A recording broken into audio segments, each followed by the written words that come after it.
Most people think of the Cold War as nuclear weapons, spies, and tanks, but some of the cleverest weapons were hiding in plain sight. In West Germany, certain bridges weren't just built for traffic, they were built for sabotage.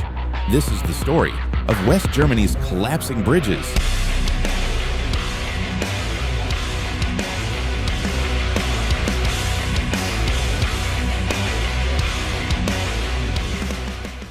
Now, before we go deeper, I want to hear from you. Imagine driving over a bridge every day, not knowing it was designed to collapse in wartime. Would that make you feel safer, or like you were living on a ticking time bomb? Let me know in the comments. I read all of them. And if this kind of Cold War story fascinates you, hit subscribe. This video is just one of many to come. After World War II, Germany was split, East versus West, and West Germany became NATO's front line. If the Soviet Union invaded, they'd do it fast, entire tank divisions pouring through the Fulda Gap or the North German Plain. NATO had one job: delay them.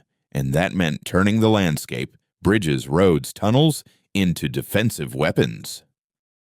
In key areas, bridges were designed just strong enough to support NATO's own hardware, like Leopard 1 tanks and M113 APCs, but not the heavier Soviet T-72s or T-80s. The logic? If Soviet forces deviated from known routes, they'd hit bridges that would buckle or collapse under their weight. Some bridges were even built with demolition chambers, hollow compartments inside the concrete supports, pre-wired so that engineers could blow them up remotely or by hand during a retreat. NATO had detailed maps showing which bridges were deniable, meaning they were to be destroyed immediately if an invasion began. British engineers practiced this constantly. Demolition kits, explosives, timers, all ready to go.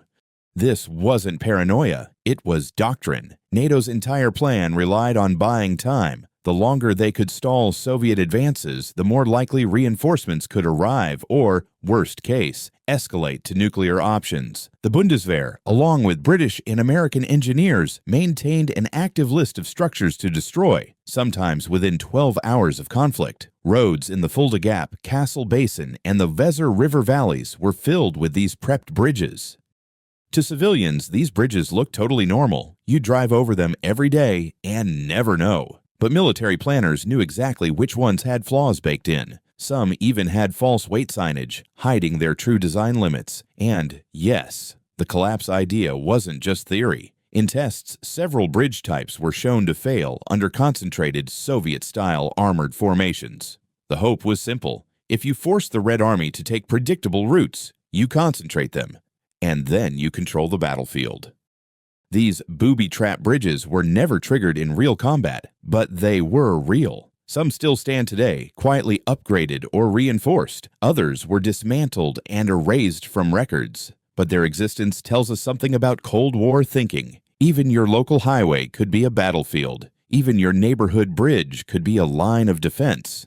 The Cold War wasn't always loud. Sometimes it was just hiding beneath your wheels.